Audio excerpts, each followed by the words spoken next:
Aujourd'hui, Twitter fête déjà ses 10 ans. Le réseau de microblogging dispose d'une excellente notoriété. Il est repris régulièrement dans la médiasphère. C'est l'outil de communication favori des personnalités d'influence. Et pourtant, le réseau de Jack Dorsey ne parvient pas encore à augmenter ses audiences. Alors, dans quel objectif les utilisateurs se connectent à Twitter ? C'est l'outil de partage pour les événements. Je m'en sers principalement pour voir comment ça se passe avant d'aller à la soirée. Et pendant la soirée, c'est toutes mes vidéos, je le partage. Et d'autres pour faire de la veille et suivre l'actualité.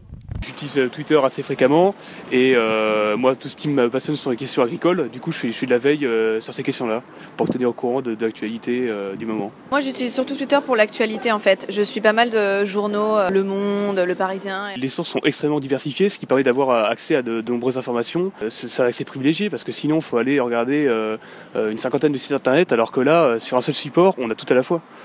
Le gros point noir du réseau est la difficulté à fidéliser. Beaucoup le déserteraient en effet après s'être inscrits. J'avais ouvert un compte Twitter parce que c'était à la mode dans le temps, mais puis je me suis rendu compte que c'était vraiment pas quelque chose qui me plaisait et je voulais pas investir mon temps là-dedans. Donc mon compte est inactif depuis quelques années. Et des comptes inactifs, il y en a énormément, des robots, mais aussi des comptes observateurs, ouverts ponctuellement, notamment avec les jeux concours des émissions TV via les hashtags.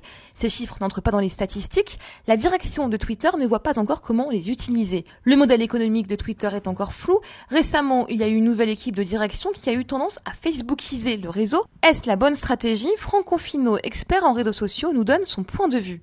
Si Twitter essaye de concurrencer Facebook et d'aller jouer sur cette ère, le combat n'est pas égal du tout, il est mort déjà. On est sur 30 millions de Français actifs quotidiens sur Facebook, on est sur 2 millions de Français actifs sur Twitter, donc la masse critique n'est pas là. Le vrai problème de Twitter, c'est de savoir à qui il s'adresse. Donc il y a à la fois la cible historique, c'est les journalistes, les influenceurs, les blogueurs, les marketeurs, les communicants. Alors bien sûr les communicants au sens large, ceux qui ont quelque chose à communiquer, donc les chefs d'entreprise, ceux qui sont dans le monde du salariat avec des choses à exprimer, des idées à partager et pourquoi pas une veille à faire et une veille à partager également. Aujourd'hui, Twitter, si je veux dire, c'est le premier réseau de contact lorsqu'on ne connaît pas quelqu'un. Alors, comment le réseau devrait évoluer selon notre expert ? Pour moi, Twitter aujourd'hui, c'est le réseau idéal en B2B.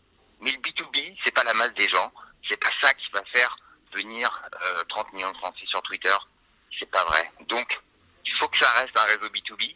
Il faut qu'il trouve un modèle économique lui permettant de monétiser cette audience qui sera une audience peut-être moins grand public, moins mass média, mais peut-être plus quali aussi. Au niveau financier, Twitter rencontre un véritable paradoxe. Une capitalisation boursière estimée à 13 milliards de dollars et pourtant aucun bénéfice après 10 ans.